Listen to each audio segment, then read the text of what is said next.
Hey guys, SpinDoc here on behalf of the Wise Guys Diamond Club. In addition to giving you winning picks, the Diamond Club also wants you to become and remain a smarter gambler. So part of that is to always understand the why on what goes into winning picks.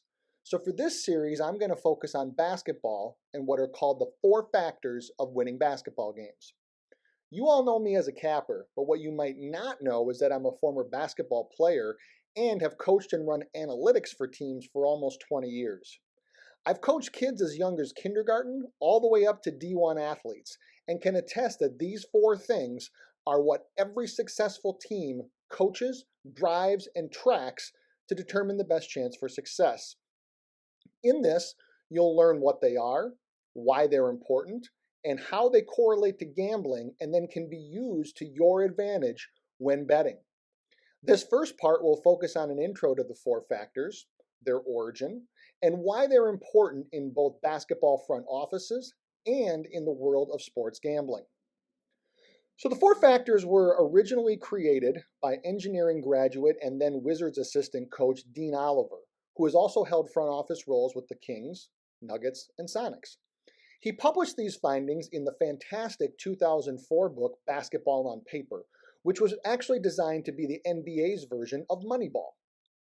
Oliver statistically proved that basketball games are won and lost by maximizing the outcome of every possession a team has. In a normal college or NBA game, each team gets approximately the same number of possessions, except for maybe 1 or 2 extra due to the end of a quarter or half. So you need to maximize the times that you control the basketball and value possessions themselves. Also in basketball, there are only 4 ways that a possession can end. Everything else in the game all leads into or trickles down to these 4 things: shooting, rebounding, turnovers, and free throws. Think about any other way that a possession in the game can end besides the end of a period. There aren't any. So if you maximize the positive 3, shooting, rebounding, and free throws, and minimize the negative, turnovers, on offense, and do the opposite on defense, you'll have better outputs on your possessions than your opponents, and thus have a better chance to win the game. Speaking of that, you might be thinking, well, aren't there actually 8 factors since you need to prevent or force your opponent into the same? Technically, yes, but for simplicity, they're combined to 4 because they're the same 4 areas on both sides of the ball. So in the most general of terms, shooting is exactly what it sounds like. It's making shots. The only way to score points in the game of basketball is to put the orange ball in the round basket. So if you can make shots at a high rate and prevent your opponents from doing the same, you'll have a better chance to win. If you aren't the best shooting team, you can help yourself obtain more shots per possession by offensive rebounding. The more attempts you get per possession, the higher your chance of turning one of those into points is.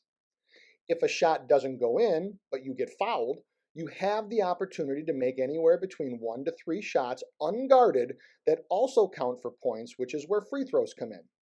This is also vitally important at the end of games because teams that trail will foul, so the team leading can't run the clock out. Unlike, for example, football, you can't call a timeout on defense in basketball. You can only do so on offense or in what's called a neutral situation, such as a dead ball. So teams that make free throws can prevent their opponents from coming back to win a game. Lastly, a possession that ends in a turnover is what we coaches call an empty possession, because not only did you not score, you also didn't get a chance to or get fouled to attempt free throws. So this is just a primer of what's going to come next. In future videos, I'll dive into each of the 4 factors and how they are applied when betting and handicapping.